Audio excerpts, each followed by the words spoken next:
Welcome back to KTN Friday Briefing. Now, this is the time that things get interesting and heated up. In studio right now is former Bumula MP, Bifwoli Wakwoli. Sylvester, great to see you. Thank you. You're welcome to KTN. Thank you so much. There's so many millions of Kenyans who are watching, and they're excited to see you finally. I'm happy that I've come to KTN to greet Kenyans after going on leave. I like that, after going on leave. Now, I mean, basically, Mheshimiwa, where have you been? What have you been up to? I am just at home doing my business, farming, and looking after my animals. And also I have some little business in Bungoma. And also I come occasionally in Nairobi. I have a house, and my kids stay around, stay with them for a while. Then I go back to join my wife. Oh, your lovely wife, Margaret. Yeah. Great. So right now you've relaxed, like you said. Now it's like you're on leave. You've gotten the chance to relax. I'm sure you did not have that, free time to relax back when you're in active politics. It's quite. I discover now that it is a very refreshing moment after being in politics, conventional politics for 10 years. But I was in trade union politics for another 20 years. So I've been doing politics for the last 30 years without a break. Yes. I think I don't regret that I went on break. All right, and what do you miss most about being in active politics? I know when you're in parliament you spoke about 1,308 times. That's quite a big number. So what is it that you miss about active politics? What I miss is that to defend the human, the issues that affect you, the ordinary Kenyans, like the other day when they were passing the VIT bill. Yes. I found it that it was rather not very good, because the VIT bill, the government should have looked for other resources to cushion the tax rather than taxing the basic commodities. Yes. Because when you tax the basic commodities, it has some multiple effects to the so-called the really basic. Because if you are taxing petrol and put a lot of tax or whatever you call luxury commodities, the person who is dealing in the luxury business will definitely tax the ordinary manager to meet the cost. Exactly. All right. Because we're talking about you being in politics and you missing politics, there's a clip that is, I think, kind of like a landmark statement that you made while you're in active politics. Maybe you can have that clip and we can talk about it.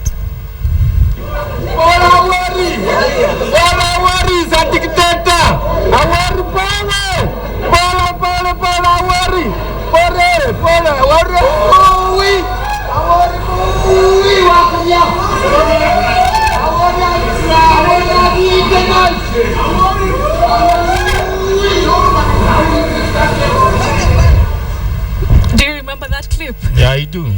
So have you, because in that clip you're very agitated, very angry. Maybe you can just tell us what was the background of that. The reason was we were supposed as a PNU side to nominate members of parliament to join the East African National Assembly. Yes. But now the government at that time, and His Excellency Vice President Mutawori came with a list of names, and he didn't want us to discuss. He just wanted us to adopt it. But after doing what you saw, the government definitely retreated and brought us the list that we had wanted. Okay, that's good. You're just about to read that intro that you have probably been practicing for such some time now. But before then, there's something that probably many Kenyans do not know about you, that you were once at a seminary and studying to be a Catholic priest. Why did you decide to drop out just before you get to that story? We have, it's a common among the seminarians that men are called and few are chosen. So I happen to be among those who are called by God to go and serve Him. But when the time of choosing God decided to leave me. And I went home. There's nothing bad about it. Exactly, there's nothing but bad. I responded to the call of God. But when it came to choose the few, I was not amongst them. But you were chosen to be a great leader. Precisely, God had a purpose why I should come out of the seminary, maybe to serve him in another capacity. Great. All right, so now is the time that you steer this ship. We have your script there on your iPad, and you have the script there on the auto cue. You'll use this camera too, which is directly in front of you. If you can't follow it, you can go back to your script, but they'll take it slowly. So there it goes. Maybe you can introduce yourself and enjoy yourself.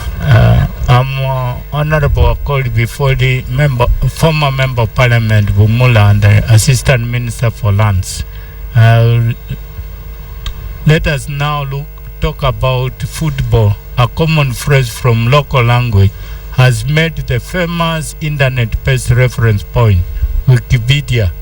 The word Giniwasekao is now associated with the fans of Gor Mahia, who is breathed away from clinching the league. Katie and Sharon Mumanyi reports on phrase that is now famous across the world. Giniwasekao, the phrase that has now become all too familiar to thousands of Kenyans on the social media. A phrase that ended up trending on Twitter and puzzling many who wondered just what it was about. So what does Giniwasekao really mean? Giniwasekao inamaanisha ya kwamba hii kitu ni yetu, tushachukua. Kwa hivyo tuko na confidence ya kwamba tushachukua na ni yetu. Sasa tuko na maringo ya kwamba tushachukua. Giniwasekao is used to show confidence. Giniwasekao is a Luo word that means we have already taken this thing. And according to Gor Mahia fans, it was the ultimate declaration that the Tusker Premier League Cup was in their hold.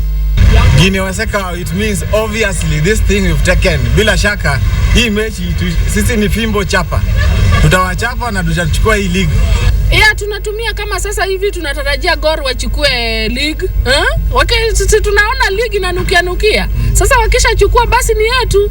Wednesday's match between Gor Mahia and Thika United, of which Gor actually took the win, further catapulted the word into virality. The team is currently top of the league with 50 points. Obvious. We've seen because the only biggest load we had yesterday tulimaliza. Tulichapa Thika na unajua Thika inakuanga shida. Sasa hizi tumebaki na draw, so paka utawachapa and then tunataka tu draw. So tushaanza kucelebrate kwa sababu milima tumemaliza, tuko na mteremko. Kwa hivyo saizi nasema Giniwasekao. Unaona? Saizi Gor imeshachukua hiyo. The word trended on Twitter for over 24 hours, getting mentions from scores of fans and sports personalities. It is also the latest word in a vernacular Kenyan dialect to be published in Wikipedia.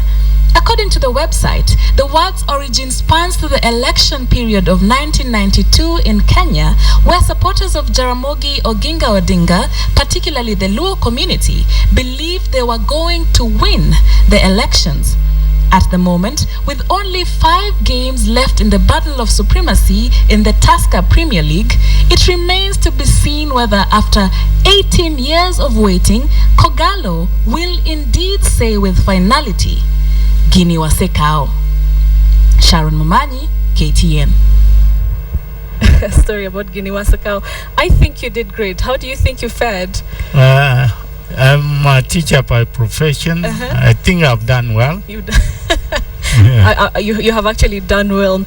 Let's go back to a bit of politics. There's a by-election coming up, the Bungoma senatorial by-election.